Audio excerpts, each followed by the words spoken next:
Nak habis tahun dah.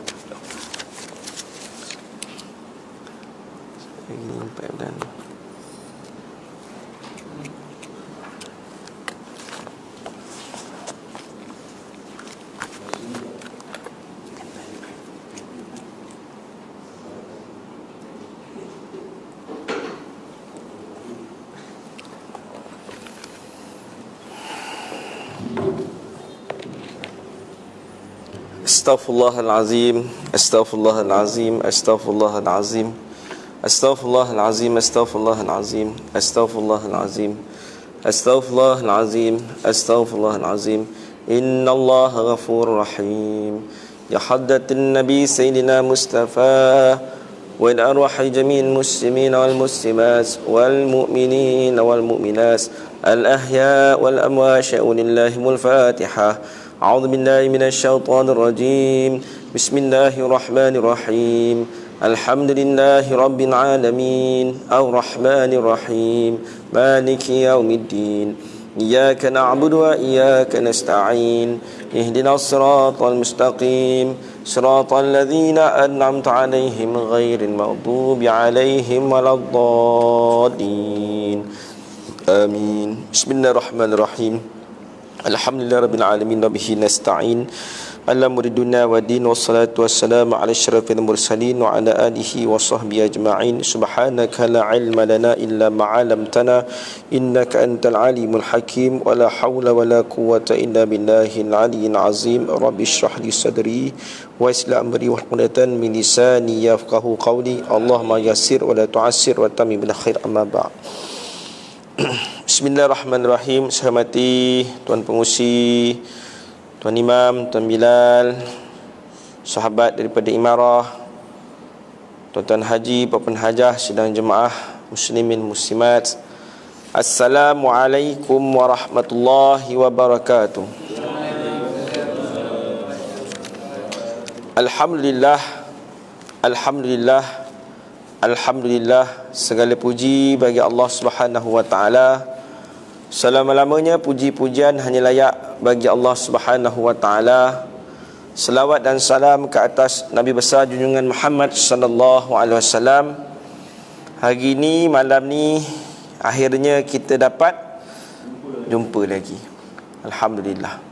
Lama dah tak jumpa. Lama dah tak datang. Lama dah tak nampak, kan? 3-4 bulan kurang lebih, kan, rasanya. Akhirnya kita dapat lagi berkumpul di dalam satu tempat yang mulia yang dipanggil sebagai rumah Allah Subhanahu wa taala, tempat paling indah, paling baik, paling disukai oleh Allah Subhanahu wa taala dalam kampung kita ni. Kemudian ditambah lagi dapat duduk dalam majlis ilmu, majlis yang penuh dengan keberkatan, yang penuh dengan malaikat Allah Subhanahu wa taala duduk dengan kita. Bukan duduk aja, malah doakan kita pula. Bukan malaikat aja doakan kita, malah semua makhluk yang di atas muka bumi serta di dalam air dan lautan juga mendoakan kebaikan untuk orang-orang yang berada dalam majlis ilmu. Alhamdulillah, syukur ala kulli hal kita dapat berada lagi dalam majlis ini, di tempat yang mulia ini. Atas rahmat, atas kurniaan Allah Subhanahu wa taala, selepas berapa lama kita tak dapat datang ke masjid? 3 bulan lebih. Bulan 3, kan? 3-4 bulan dah kalau kurang, kan? Tak dapat nak pergi masjid. Nak pergi, ceritanya sekarang nak pergi, tapi tak boleh pergi. Tak boleh pergi. Badan sihat. Badan sihat. Kalau suruh berlari pun boleh berlari pergi masjid. Sihat ni, kan? Pakaian pun cukup, tak ada masalah. Kalau suruh pakai 3 lapis baju pun ada, nak pergi masjid, tak ada hal punya. Motor ada, tak rosak kenderaan. 3-4 biji kereta pun ada. Masjid pun ada, tak hilang. Tak ada siapa curi masjid, ada. Malah seruan azan pun kita dengar. Seruan azan pun kita dengar. Tapi tuan-tuan, malangnya tak boleh pergi masjid. Ini luar biasa lah.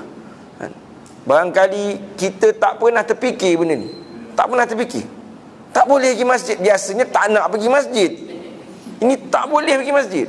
Kan? Kita marah selalu tak nak pergi masjid. Kan? Kenapa kau tak nak pergi masjid? Sekarang ni kenapa tak boleh pergi masjid? Ngamuk-ngamuk orang kat pintu pagar kan. Tak dapat masuk masjid. Wah, kau main lagi kan. Berapi-api nak pergi masjid sangat. Tak boleh tuan-tuan.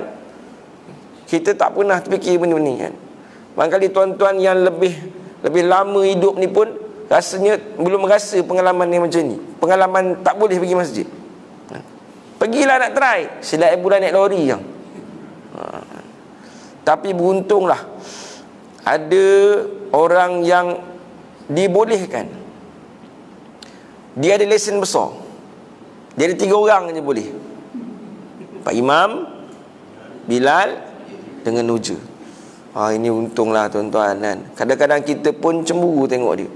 Pengurusi pun tak boleh. Yang perasan lah jadi pengurusi ni masuk kan. Tak boleh. Pengurusi pun tak boleh kan. Nampak Allah angkat darjat tuan-tuan kat situ. Kelebihan maknanya orang yang mengimarahkan masjid. Kat situ dah nampak dah. Tuan-tuan rahmati Allah Subhanahu Wa Taala.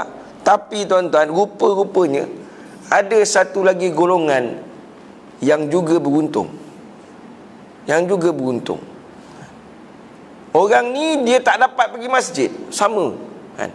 Tetapi segala amal, ibadah dia, solat dia dikira oleh Allah Ta'ala, ditulis oleh malaikat Allah sama macam dia mengerjakan di masjid.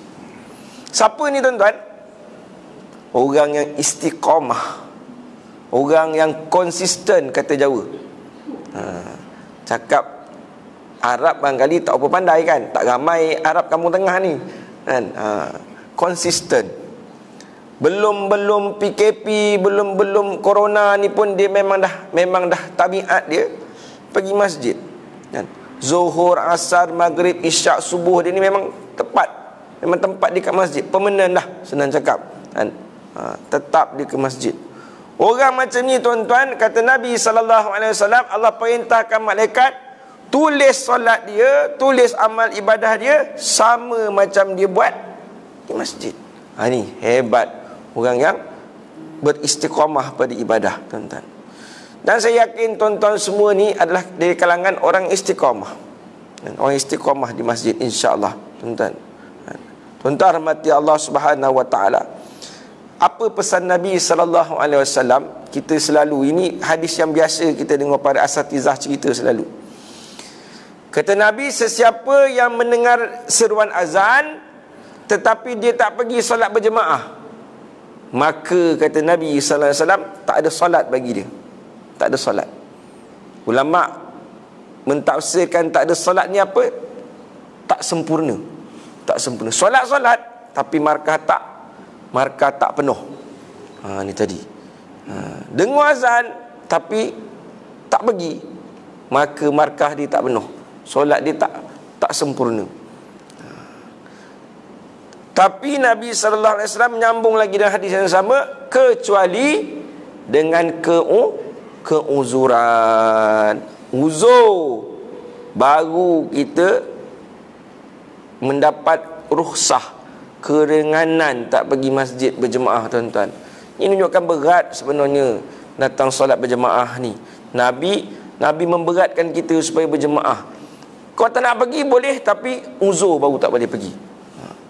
Apa makna uzur ni tuan-tuan? Makna uzur ni yang kita semua maklum. Kalau tanya siapa pun uzur sedang cakap sakit. Sakit barulah kita tak boleh pergi masjid, tak larat, demam ni ustaz, makan durian banyak, IOI kan. Apa lagi? Udang merah kan. Sedap masa makan, tak beringat, tak ulu-ulu, tak hantar-hantar rumah kan. Ambil kau demam, dah terbaring, dah tak boleh pergi kan. Tuan-tuan rahmati Allah Subhanahu Wa Taala, solat ni cerita sekejap lah sebelum kita buka kitab kan. Solat ni tuan-tuan, kita memang tak boleh tinggal. Tak ada alasan nak meninggalkan solat. Dia tak macam puasa je. Dia tak macam haji. Kenapa tak pergi haji ni, dah tua-tua ni? Kata dia. Tak ada rezeki ustaz. Mana tak mampu nak pergi. Tak ada duit. Kenapa tak pergi? Gile belum sampai. Bila gile? Tak tahu pula. Tak silap saya 2080. 2080 tinggal tulang je lah. Kan? Ini ada rukhsah, ada keringanan. Puasa.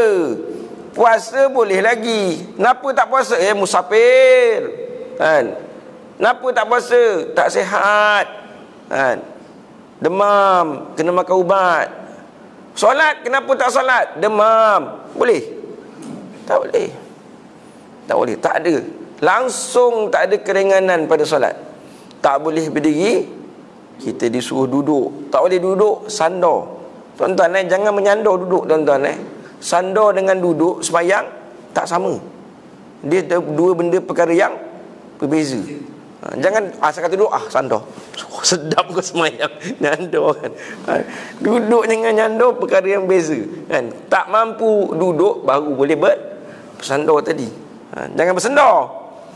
Sendar tidur kan.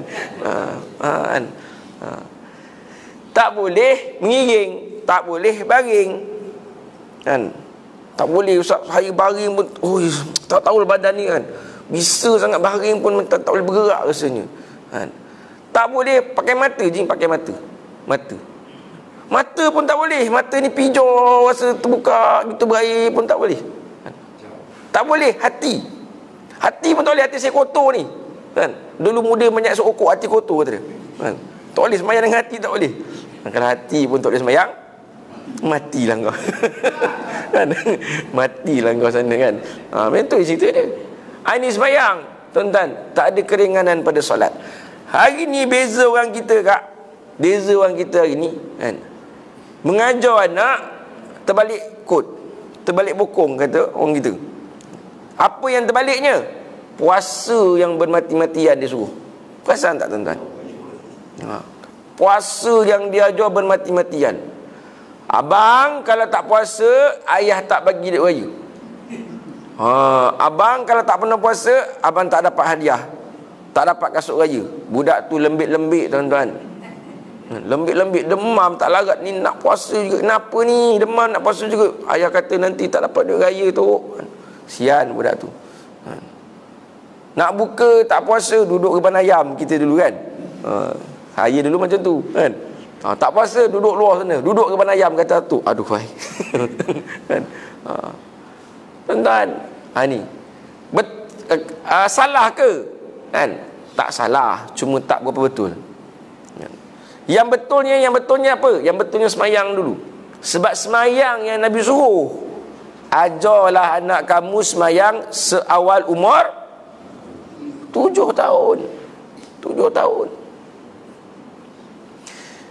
Degil tak nak semayang umur sampai 10 tahun, pukul, belasah, ambil kau. Belasah kata dia. Belasah. Buat tiang agama tuan-tuan. Ulama buat analogi, buat andaian, gambaran. Kita ni Islam ni kan macam satu bangunan, macam rumah. Syahadah kita tu dia punya ni apa, tapak gajah kan, foundation apa betul, dia punya beam dia, bawah dia tu, landas dia, tu syahadah kita, tapak kita bawah. Lepas buat tapak, baru naik tiang. Tak ada orang lepas tu terus buat dinding kan, tak ada kan? Buat satu-satu, naik tiang. Tiang tu apa tadi? Semayang kita, solat kita. Baru betul diri tiang. Dah ada tapak, diri tiang. Dah ada tiang, naik dinding. Rumah kena ada dinding. Kalau tak ada dinding, tak panggil rumah kan? Ada lantai dengan ada tiang je, itu namanya rumah. Yang kat zoo tu rumah apa? Rumah beruk. Tu rumah beruk kan. Ada tiang dengan lantai, tu rumah beruk. Naik dinding kan, kata Nabi SAW, puasa itu adalah perisai kan. Tu dinding kita puasa tu. Naik dinding. Dah ada dinding, pasang tingkap. Bau sejuk rumah, bau selesa. Tingkap tu digambarkan sebagai zakat. Zakat. Harta ada, duit ada, kan? Keluar zakat. Kalau tak panas, tuan-tuan, panas. Kan? Duit simpanan banyak, 7,000 dekat bank Kepala Rimau, kan? 10,000 dekat ASB, kan? 50,000 kat tabung haji. Semua bank ada duit dia lah, kan? Tapi nak keluar zakat, nak keluar duit korban ni esok ni, menggigil, bergaduh. Berapa masjid kamu tengah korban satu bagian? Berapa ji? 800. Mahal nak mampus kata dia. Dah lah mahal, mampus dia tambah tu, kan? Cekik darah kata dia. Cekik darah, tuan-tuan. Kat mana cekik darah mahal nak mampusnya, tuan-tuan?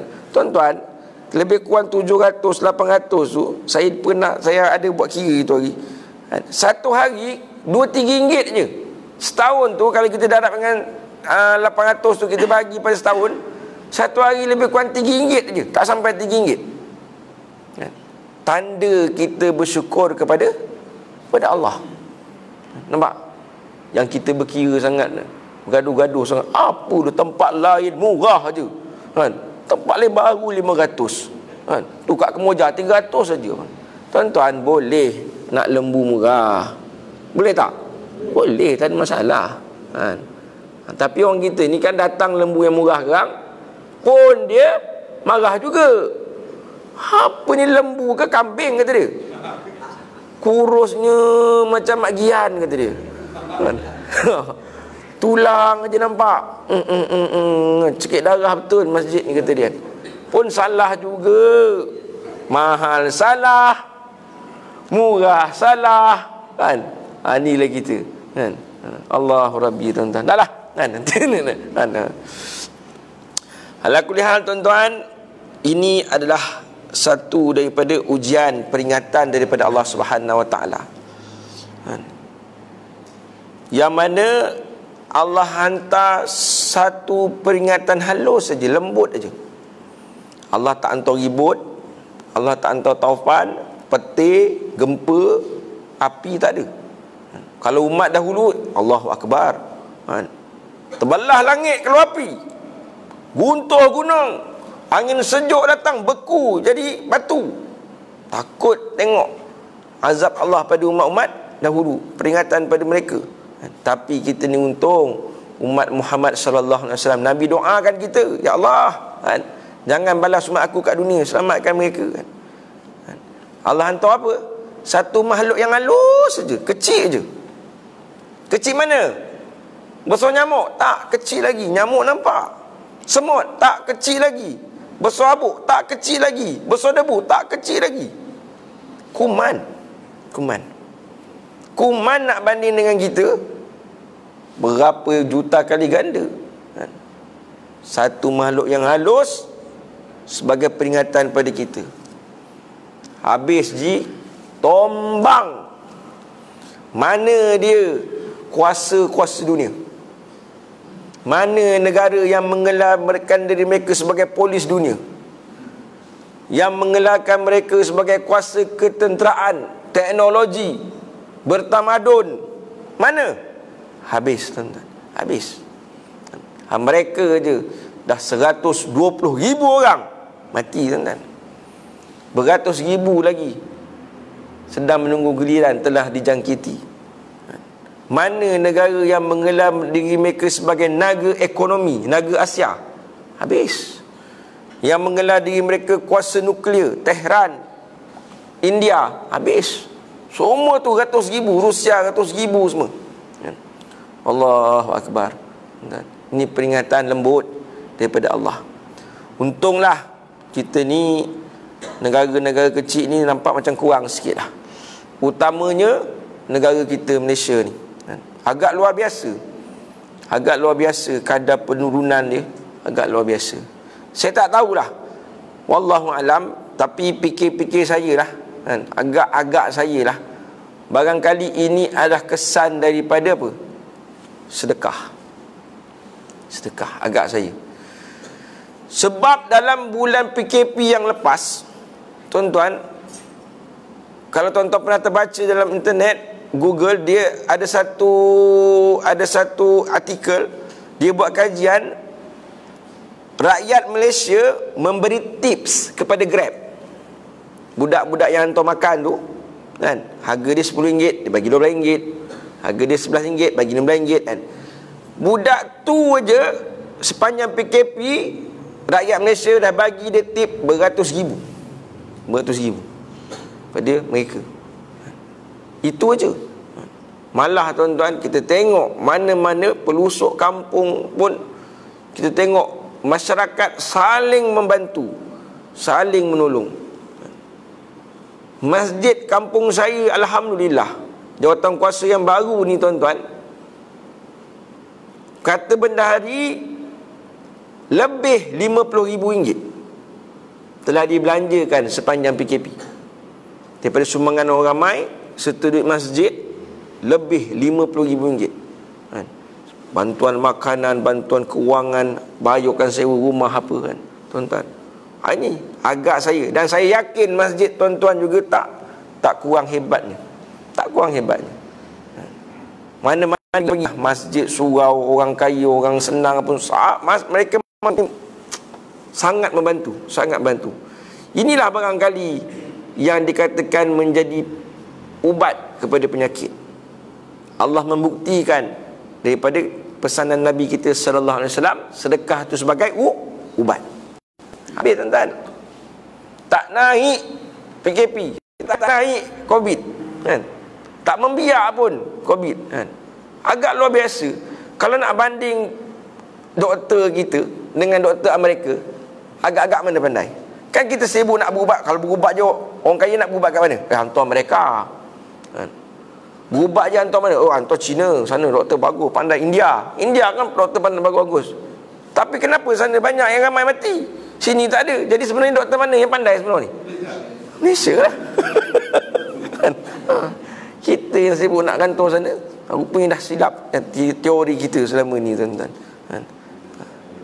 Alhamdulillah tuan-tuan, kita ni dijangka sebenarnya. Kalau tuan-tuan perasan, kita ni jangka bulan 10 baru boleh keluar rumah. Sekolah dijangka mula bila? Tahun depan. Tahun depan baru boleh sekolah balik.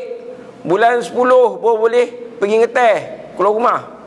Ini tak, bulan 6 itu hari kita dah dapat pergi ngeteh balik. Dah boleh. Sebulan lebih tak pergi ngeteh kat warung, dapat minum tip. Ya Allah.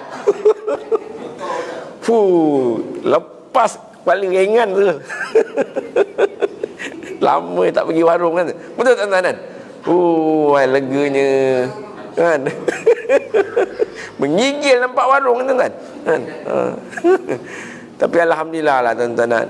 Inilah kan, syukur pada Allah Ta'ala, kesan hikmah daripada di sebalik PKP tadi kita nampak kan. Ini semua antaranya pesanan daripada kekasih kita, orang yang dikasihi, paling dikasihi oleh Allah Subhanahu Wa Ta'ala, dimuliakan oleh Allah dan segala makhluk, Nabi kita sallallahu alaihi wasallam. Tuan-tuan, hari ni kita kata KKM, hashtag stay at home, memperkenalkan kan, KKM memperkenalkan stay at home, hashtag be safe, kita jaga kita. Macam-macam lah hashtag kan, tak pandai aku nak nyebutnya kan. Kita nyangka kan KKM ni tuan-tuan tahu KKM apa benda tu kan. Oh, pandai-pandai semua sini kan. Ingatkan Kementerian Kesihatan yang perkenalkan. Tuan-tuan, rupa-rupanya cerita di sebaliknya, rupanya Nabi kita 1500 tahun dahulu dah lama dah hashtag ni. Hashtag ni dah lama dah Nabi kita kenalkan, beritahu. Kita yang tak nak ambil tahu, kita yang tak ambil hal, tak ambil pusing pesanan Nabi ni. Jadi bila diuji dengan benda macam ni, baca balik kitab, baca balik buku, baru jumpa pesan Nabi SAW berkaitan dengan peristiwa-peristiwa wabak. Kalau ada penyakit, apa kata Nabi SAW? Larilah kamu daripada penyakit. Kata Nabi, larilah kamu daripada penyakit seperti kamu lari daripada singa. Singa kata Nabi. Nampak tuan-tuan tuan-tuan takut tak singa? Tanya dulu. Mana tu pendekor semua ni? Tuan-tuan takut tak singa? Takutlah kan? Tu, kalau singa mesin jahit tak takut kan? Ni singa kan? Kata Nabi, takutkan sakit tu macam takutkan singa, tuan-tuan. Ya tuan-tuan kan? Kita ni singa ni, dengar dia ngaum je hilang telur kan? Hilang telur. Punya suara tu je. Kata Nabi SAW, lari daripada penyakit ni macam kita lari daripada singa. Jangan kadang-kadang nak test. Nak test lah ilmu kebal aku jadi tak jadi. Dulu belajar dengan ambil linja, sending. Tak payah. Jangan kadang-kadang. Tak payah. Lari. Nabi suruh kita lari, tuan-tuan. Apa lagi pesan Nabi SAW? Jika kamu mendengar ada wabak di suatu negeri tadi, jangan pergi. Ada tahu tempat tu, bunyi-bunyi ada cerita ada orang positif COVID datang, jangan pula kadang-kadang nak pergi. Dekat Pak Zing hari tu kan, sibuk cerita warung cendol kat Pak Zing, ada budak COVID datang kan. Budak tu kena COVID, dia macam mana terlepas kan daripada kuarantin, datang minum. Dah jangan pergi, jangan nak test pula. Tak pergilah warung tu, nak test lah. Kena tak kena, nak try. Tak payah kan. Nak try ilmu kebal kata dia, tak payah kan? Jangan pergi. Dan kalau kamu pula tempat kamu ada wabak, tempat kamu ada penyakit, kata Nabi, kamu jangan keluar. Tuan-tuan, bukankah ini yang dikatakan sebagai kuarantin? Nabi dah lama mengenalkan kita dengan konsep kuarantin. Kuarantin ni cakap orang putih kan? Cakap Melayu dia apa? Berkurung. Tuan-tuan. Dah lama dah Nabi pesan kat kita, tuan-tuan. Apa lagi pesan Nabi SAW pada kita tentang perkara ni? Ada banyak. 2-3 je kita petik ni kan. Jaga jarak antara kamu. Nabi suruh kita jaga jarak antara kita. Kalau di kalangan kita ni ada orang sakit, tak sihat, ada wabak, antara kita ni Nabi pesan jaga jarak selembing atau 2 lembing. Betul lah yang kita buat sekarang ni kan. 1 meter kan. Alah, lembing orang Melayu tak panjang mana, betul? Kan? Tengoklah lembing masing-masing, suka hati tuan-tuan lah. Kalau tuan-tuan rasa lembing tuan panjang, jauh sikit kan. Kalau rasa pendek ustaz lembing saya ni kan, pasang 2 lembing kan. 2 lembing cantum panjang lah dia kan. Tuan-tuan jangan fikir lain, aku baca hadis. Macam tu kurang lebih lah tuan-tuan kan. InsyaAllah pesan Nabi kita SAW kan. Nak sambung sikit sirah Nabi, mana yang sempat lah. Kita kena berhenti azan kan, SOP-nya begitu kan. Alah 10 minit ni kan.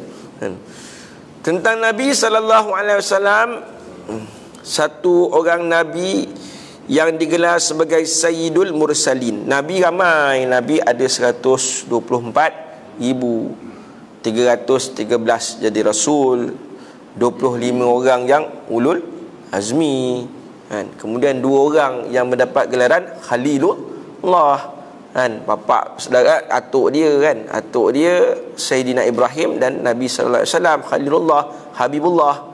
Dan seorang yang digelar sebagai Sayyidul Mursalin, Khataman Nabiyyin Muhammad sallallahu alaihi wasallam kan? Nabi ni orang yang paling dipercayai di kalangan orang Quraisy. Belum jadi Nabi dulu, budak-budak pun kan? Orang Quraisy memang sayang betul kepada Nabi sallallahu alaihi wasallam kan? Kenapa? Kerana sikap Nabi, perangai Nabi yang baik, yang tak pernah berbohong walau sebesar kuman pun. Baiknya Nabi ni, sayangnya mereka pada Nabi ni bukan kawan, musuh pun sayang pada Nabi. Yang bagi Nabi gelaran Al-Amin, yang bagi Nabi gelaran As-Siddiq, bukannya kawan-kawan Nabi saja, saudara mara Nabi, tak. Malah Abu Lahab, Abu Jahal and Abu and the gang pun panggil Nabi dengan gelaran yang mulia, tuan-tuan. Tetapi tuan-tuan, perkara ni, cerita ni bertukar, berubah wajah 100%, berpusing 360 darjah bila kata Nabi SAW menyeru kepada mentauhidkan Allah, menyeru kepada kebenaran. Tuan-tuan, mereka tahu tak apa yang Nabi cakap tu betul? Mereka tahu, kerana Nabi tak pernah bohong. Dalam peristiwa awal-awal Nabi dakwah, apa yang kita cerita dulu, baik kan, kita baca dulu. Kata Nabi kan, percaya tak kamu kalau aku kata belakang gunung ni ada tentera nak menyerang Mekah? Apa kata mereka? Orang Quraisy kata, Muhammad, kau tak pernah berbohong kan? Kau cerita lagi, kau cakap lebih teruk daripada tu pun kami percaya, dahsyat daripada tu pun kami percaya. Tapi bila kata Nabi start cerita mentauhidkan Allah, Abu Lahab bangun. Siapa Abu Lahab ni? Bapa saudara dia sendiri kan? Ini rupanya yang kau kumpulkan kami, tak guna Muhammad, buang masa kami. Tuan-tuan, mereka menafikan kebenaran yang dibawa oleh Nabi SAW. Kenapa? Kerana mereka tak boleh terima. Kalau mereka terima, maka hancurlah hidup mereka selama ni. Mereka telah lama bertuhankan dengan nafsu, bertuhankan dengan syaitan, bertuhankan dengan perkara haram. Kasino, pub, kedai judi nombor ekor, urut kaki, apa semua kat Mekah tu siapa punya? Semua menteri-menteri Quraisy.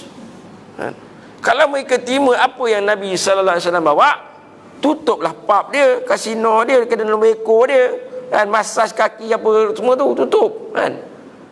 Jadi mereka tak boleh. Ini bertentangan dengan apa yang mereka ada, mereka bawa selama ni. Sebab itulah mereka, antara sebablah mereka menentang Nabi SAW 100%. Tuan-tuan rahmati Allah Subhanahu Wa Taala, Nabi SAW sebagai orang yang bijaksana. Ini saya buat ulasan dengan kuliah kita yang lepas dulu. Yang bijak, yang cerdik. Peristiwa ni, kecerdikan Nabi ni kita dapat lihat dalam peristiwa pembinaan semula Kaabah selepas berlaku banjir. Kan Kaabah hampir runtuh kan? Hampir runtuh Kaabah kan? Kita dah baca dulu, nak bina balik Kaabah kan? Bila kata nak bina Kaabah, kumpul donate kan? Buat kutipan derma. Derma tadi pula ada syarat. Duit tadi mesti dah duit yang bersih, yang halal. Tahu mereka tahu pusat judi tu haram, arak tu haram, tahu, nampak? Mereka tahu. Bila kata kumpul duit yang halal, yang bersih, tak cukup bajet. Sebab itulah Kaabah ukuran menjadi kecil. Kan kita bincang dulu kan, ukuran Kaabah dulu sebenarnya sehingga ke apa? Sehingga apa nama tu? Musa Ahmad, lupa dah saya kan. Kat lengkung tu makam Ibrahim, bukan makam Ibrahim, Hijr Ismail. Allah Maha. Ke Hijr Ismail tu, itu kawasan Kaabah. Tapi bajet tak cukup kan, duit tak cukup, kecilkan Kaabah. Hikmahnya apa? Hikmahnya kita dapat semayang dalam Kaabah. Siapa yang semayang dalam Hijr Ismail, seolah-olah mereka bersolat dalam Kaabah. Agak-agak tuan-tuan, kalau kita ni dapat tak peluang nak buka pintu Kaabah masuk, jangan agak lah kan? Muka-muka cak ayam macam saya ni kan, memang tak ada lah kan. Wallahualam lah kalau rezeki kan, kan. Tapi rasa memang nak cium Hajar Aswad pun setengah mati kan. Setengah mati tuan-tuan nak cium Hajar Aswad. Nak pergi setengah mati, nak balik dah mati. Nak balik dah sampai, nak keluar tak tahu macam mana kan. Tak tahu nak keluar macam mana. Taman nasib terkeluar sendiri je kan, terkeluar sendiri je. Lagilah nak masuk semayang dalam Kaabah, memang tak ada harapan. Tapi dengan adanya Hijr Ismail, nampak tuan-tuan, hikmahnya apa? Kita dapat semayang dalam Kaabah tuan-tuan. Ini duit tak cukup, kecil lah Kaabah tu tadi kan? Buat gotong royong, nak panggil kontraktor, bajet tak cukup kan? Nak buka tender, duit tak ada. Habis macam mana ni Haji? Kita buat gotong royong je lah, kata pengurusi dia kan. Gotong royong nak bina semula Kaabah. Seorang pun tak tahu macam mana nak start. Seorang pun tak tahu macam mana nak mula. Tak berani nak mula. Sebab apa? Bila nak bina semula Kaabah, kena guntuh dulu. Guntuh dulu baru naik semula, betul tak? Jadi nak runtuhkan ni, seorang pun tak berani. Seorang pun tak berani. Sebab mereka teringat peristiwa Abrahah, peristiwa burung ababil. Bila kata nak berangan, ada niat je nak runtuhkan Kaabah, datang ababil ni entah daripada mana lah. Jadi macam-macam takut. Tengok cangkul dah bawa, pongkis dah bawa, tajak apa simen semua dah ada kan. Seseorang pun tak mula kan. Duduk tepi seokok daun. Macam mana kata dia kan. Kaedah gitulah kan. Ada satu orang tua kan, bapa kepada Sayyidina Khalid. Dia ambil cangkul, apa tunggu duduk lama-lama tepi ni, kerja tak jadi kan. Dia pun dia start cangkul, dia kubiknya Kaabah tadi. Orang tengok okey je, tak datang pun berulang babil apa semua kan.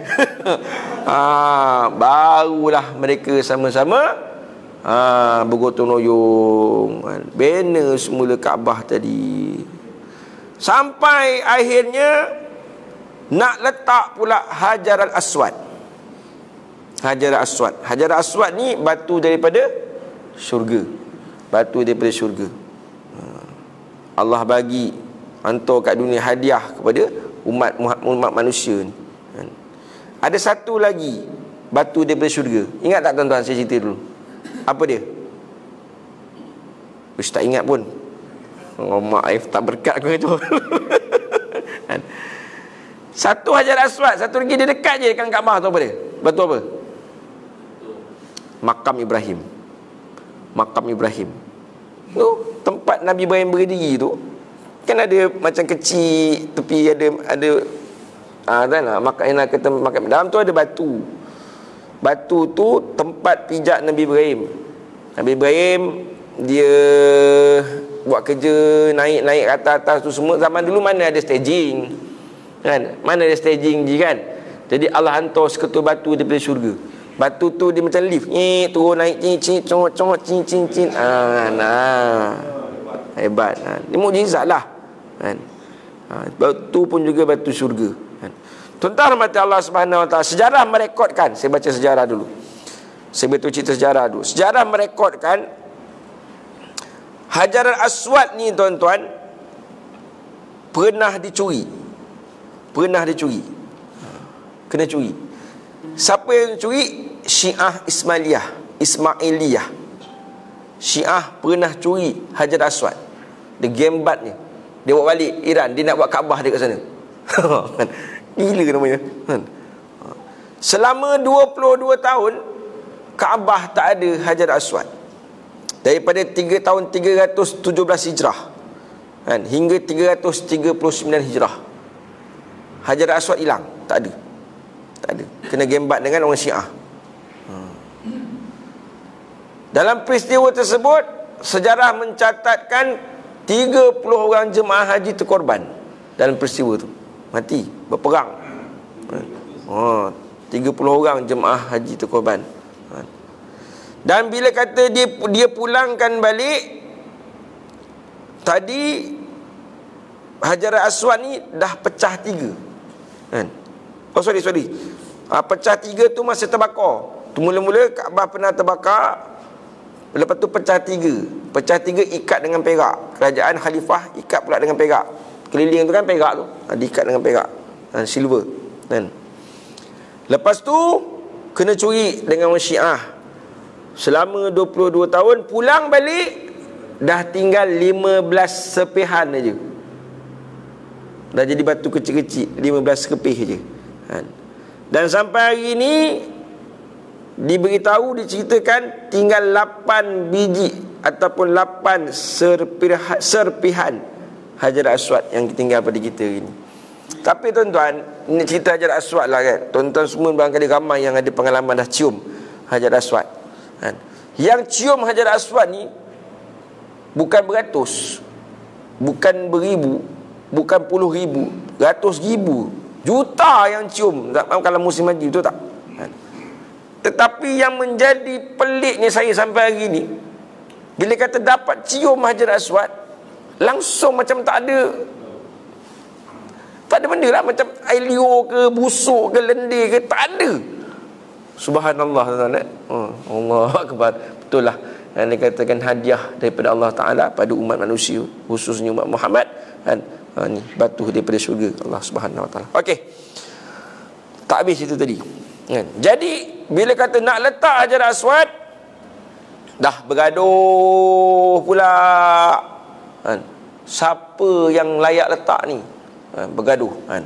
Ini batu mulia ni, kan?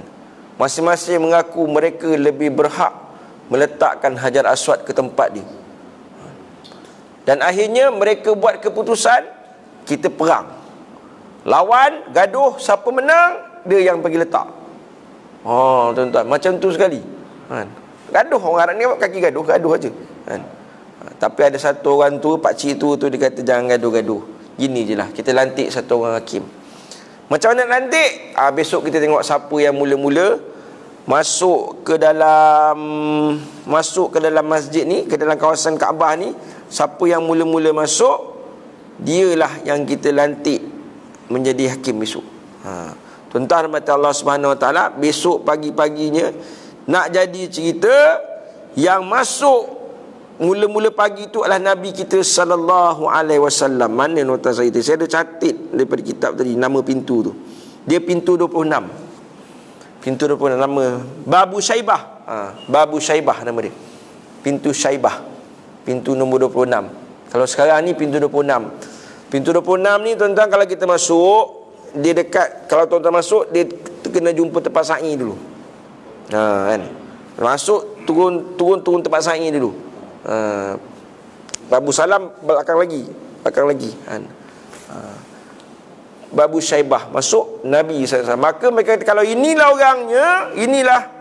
orangnya yang jadi hakim, mereka semua bersetuju. Setuju. Sebab apa? Sebab Muhammad Al-Amin As-Sadiq, kan? Cuba yang masuk tu Abu Jahal, test, kan? Mampus mereka tak nak, kan? Pegang kalau berani, kan? Aku tembak kepala kau ni, kan? Gaduh aja, kan? Tapi pasal Muhammad, mereka setuju. Apa yang Nabi kita sallallahu alaihi wasallam buat? Semua kita tahu, kan? Nabi bentangkan selendang dia, bentangkan ridak dia, yang macam tuan-tuan pakai ni, ridak ni, kan? Nabi angkat, Nabi letak Hajar Aswad atas selendang tadi, kain tadi. Nabi panggil ketua-ketua kabilah, kan? Panggil bani tu, bani ni, apa semua, bani Hashim, bani apa semua, kan? Pakcik semua ni, kan? Angkat, kan? Seorang setiap penjuru kain ni angkat ramai-ramai, angkat sampai dekat penjuru Kaabah, kan? Nabi sallallahu alaihi wasallam sendiri yang meletakkan Hajar Aswad tadi di tempatnya. Agak gitu je rupanya, kan? Penyelesaiannya. Dah nak bergaduh dah tadi, nak perang dah tadi. Nampak kebijaksanaan Nabi kita sallallahu alaihi wasallam dalam menyelesaikan masalah, kan? Nabi ni terpelihara daripada dosa, tuan-tuan. Maksum, kan? Maksum, tak ada dosa, kan? Daripada muda lagi, daripada budak lagi, kan? Dah dijamin. Kata Nabi SAW, aku pernah berangan nak melakukan kesalahan, kan? Ada sekali tu teringin budak, kan? Dia pesan dengan kawan-kawan dia yang jaga kambing ni, kan? Kau tengokkan kambing aku, kan? Kenapa kau nak pergi mana? Aku nak pergi town kejap, kata dia. Kan? Malangkan aku nak pergi town kejap, kan? Pasal saja nak jalan-jalan, Nabi, kan? Jadi cerita sampai dekat pinggir bandar, sampai kat pinggir Kaabah, pinggir tak Mekah, Nabi nampak ada kerja kahwin. Majlis kahwin, walimatul urus, kata, kan? Ceritakan dalam cerita tadi. Dan Nabi dengar ada bunyi muzik lah, karaoke macam kita sekarang ni, karaoke. Tak payahlah, tuan-tuan, Nabi pun tak suka, kan? Nabi kata, aku teringin nak pergi, kan? Dan bila aku sampai, tiba-tiba aku ngantuk habis, kan? Ngantuk dan aku tidur. besok aku sadar bila rasa panas. Dah panas, dah siang, dah tengah hari dah. Nampak?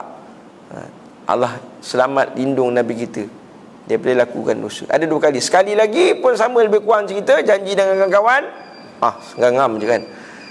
Nak pergi juga, pergi karaoke ke apa semua kan, nak tengok, nak pergi ibu muda-muda, orang muda kan. Tapi tak macam mana on the way tu Nabi kata ngantuk kan. Parking unta tepi jalan, ke keledai ke apa kan, tidur sekejap. Bukan sekejap, rupanya sampai pagi esok. Member dia WhatsApp tak jawab, telefon tak angkat, mana Muhammad pergi ni kan. Pergi sendiri kan. Ini Nabi kita sallallahu alaihi wasallam mana ditemukan jodoh dengan Sayyidatuna Khadijah, sebaik-baik wanita, semulia-mulia wanita kan, yang mana menjadi pembantu, orang yang pertama percaya pada Nabi sallallahu alaihi wasallam. Sebab tu bila Aisyah dia marah dengan Nabi, asyik-asyik Kak Jah je kan. Nabi ni ingatkan Khadijah sampai Khadijah dah wafat pun. Kan ada cerita tu kan, yang Nabi yang Nabi pesan dengan Aisyah kan, kalau masak nanti biar lebih-lebih sikit kuah pun tadilah bagi pada kawan-kawan Kak Jah, kata dia kan. Abang ni kan, balik-balik Kak Jah kan. Kawan-kawan dia pun dah tak ada nombor telefon, dah left group semua dah kan. Contohlah kan kalau kita sekarang dah left group kan, dah tak ada dalam grup WhatsApp dah sekarang kan. Semua dah saya pun tak tahu, tak kenal, tak habis-habis dengan Kak Jah kan. Kenapa ni? Saya ni kan ada ni kan. Kata Aisyah, aku tak cemburu dengan isteri Nabi yang lain kan, kecuali Khadijah. Walaupun tak pernah jumpa Khadijah, Aisyah cemburu dengan Khadijah, tuan-tuan. Jawab Nabi SAW, aku telah ditakdirkan mencintai Khadijah sepenuh hati kan. Ketika orang lain tak percayakan aku, tak suka aku, siapa yang suka percaya Nabi? Khadijah lah, tuan-tuan. Orang lain semua menyakiti Nabi, yang jaga Nabi siapa? Khadijah. Sebab tu orang perempuan ni, tuan-tuan, kena ambil tahu hal suami dia. Jangan abang-abang punya hal lah, saya sepunya hal tak senang. Saya ni nak main Facebook ni, nak masuk dalam grup masak tak jadi ni kan. Kan saya buat grup masak tak jadi musim PKP kan. Itu je tak, kita kena kan ambil bahagian hal suami kan, bagi sokongan kan. Tengok Nabi kita SAW, siapa tulang belakang Nabi dalam berdakwah kan. Tengok Firaun kan. Firaun, tengok siapa Asyah isteri Firaun kan. Siapa yang selamatkan Nabi Musa kan? Nak bunuh dah Nabi Musa tu. Jangan bang, kita ni tak ada anak kan. Tak payah kan, bunuh aja kan. 7-4 belalang aku kata nak kena bunuh budak lelaki ni. Tak boleh kan. Biarlah kita boleh buat anak angkat kan. Senang kita nak suruh budak-budak pergi kedai kan. Tak payah, aku ramai dikom, ramai bodyguard, kata dia kan. Aku suruh bodyguard aku je. Alah abang ni takkan nak cari remote Astro pun nak suruh bodyguard kan. Dia pujuk Firaun kan. Nabi Musa selamat. Nampak tuan-tuan, orang adu kan, Ustaz, laki saya jahat. Jahat macam mana kak? Jahat macam Firaun. Kak, jawab dia apa? Jawab dia, Kak, Asyah tu suami dia bukan macam Firaun. Laki dia memang Firaun. Pun bertahan lagi kan. Dah lah tuan-tuan, cerita memang tak habis. Saya pun ada urusan, tak dapat nak isyak bersama tuan-tuan. Minta maaf banyak-banyak. Ada majlis saya di Masjid Bukit Kangkah kan. Saya nak kerja ke sana pula kan. Ampun maaf saya minta. Mudah-mudahan lagi 2 minggu kita jumpa lagi lah, insyaAllah. Yang baik-baik semua dari Allah SWT. Yang salah, yang silap atas kejahilan dan kebodohan saya, ampun maaf saya minta. Wallahu a'lam bishawab. Bismillahirrahmanirrahim. Alhamdulillah alamin, wassalatu wassalamu ala asyrafil mursalin wa ala alihi washabihi ajma'in. Allahumma inna nas'aluka ridhaka wa jannah wa na'udzubika min sakhatika wa nar. Allahumma khtim lana bi husnil khatimah wa la takhtim alaina ya Allah bi su'il khatimah. Rabbana atina fid dunya hasanah wa fil akhirati hasanah wa qina adzabannar. Wa sallallahu alaihi wa sallam Muhammadin wa ala alihi washabihi baraka wasallam. Alhamdulillah alamin.